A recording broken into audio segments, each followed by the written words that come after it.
D J Sibin ജാസ്മിനും ഗബ്രിയും വിട്ടൊരു കളിയില്ല.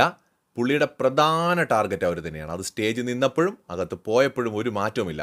D J സിബിൻ്റെ വാക്കുകൾ നേരത്തെ നമ്മൾ ഒരു വീഡിയോയിൽ വളരെ വ്യക്തമായി പറഞ്ഞു.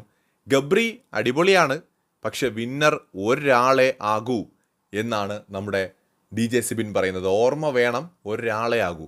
ഈ ഒരു കാര്യത്തിൽ ഡി ജെ സിബിൻ്റെ കാര്യം എടുക്കുമ്പോൾ പുള്ളി നന്നായിട്ട് സംസാരിക്കുന്നുണ്ട്. പക്ഷെ എന്താണ് പുള്ളിയുടെ പ്ലാൻ എന്ന് എനിക്ക് ആ പ്രൊമോയിൽ നിന്ന് മനസ്സിലാവുന്നില്ല. ആക്ച്വലി ഇപ്പോൾ ഗബ്രിയെ വിളിച്ചു, ഒരാളെ ആകുമെന്ന് പറയുമ്പോൾ സ്വാഭാവികമായിട്ട് ആ കൂട്ടുകെട്ട് അത്ര നല്ലതല്ല എന്നൊരു അർത്ഥം അതിനകത്തുണ്ട്.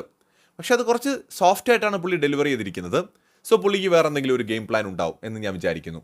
എന്തായാലും നമുക്ക് നോക്കാം. മാത്രമല്ല, ആള് ഒരു എൻ്റർടൈൻമെൻറ്റ് എന്ന് പറയുന്നൊരു സാധനത്തിന് പ്രയോറിറ്റി കൊടുക്കുന്നു എന്ന് കഴിഞ്ഞ ദിവസം സംസാരിക്കുമ്പോൾ പറയുന്നുമുണ്ട്. അപ്പോൾ അതുകൊണ്ട് തന്നെ തമാശകൾ പറയുക, പാട്ട് പാടുക, ഡാൻസ് കളിക്കുക, വളരെ ഫണ്ണായിട്ട് ഷോയെ മുന്നോട്ട് കൊണ്ടുപോവുക എന്നതായിരിക്കും മെയിനായിട്ട് ഉദ്ദേശിക്കുന്നത്. ടാർഗറ്റ് ജാസ്മിൻ ഗബ്രി ആണെങ്കിൽ ഓക്കെ, നമുക്ക് മനസ്സിലാക്കാം. ഇനി അതല്ല, ഇതൊക്കെ പറഞ്ഞിട്ട് അവരോട് കൂട്ടുകൂടി അവരുടെ ഗ്രൂപ്പിൻ്റെ ഭാഗമാകുമോ എന്നും നമുക്കറിയില്ല. കാരണം സിബിൻ്റെ ഒരു ഗെയിം പ്ലാൻ ഉണ്ട് പുള്ളിക്ക്, ഷുവറായിട്ടുണ്ട്.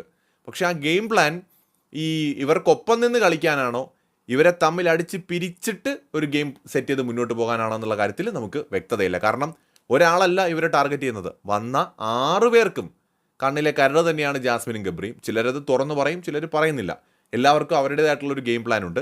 എന്തായാലും ഗബ്രി അടിപൊളിയാണ്, പക്ഷേ വിന്നർ ഒരാളെ ആകൂ എന്നുള്ള ഓർമ്മ വേണമെന്ന് പറയുമ്പോൾ തീർച്ചയായിട്ടും അവിടെ നമ്മുടെ സിബിൻ ഉദ്ദേശിക്കുന്നത് ആ സൗഹൃദത്തിൻ്റെ ഇടയിൽ ഒരു വിള്ളൽ വീഴ്ത്തുക എന്നത് തന്നെയാകുമെന്ന് ഈ ഘട്ടത്തിൽ ഞാൻ വിചാരിക്കുന്നു.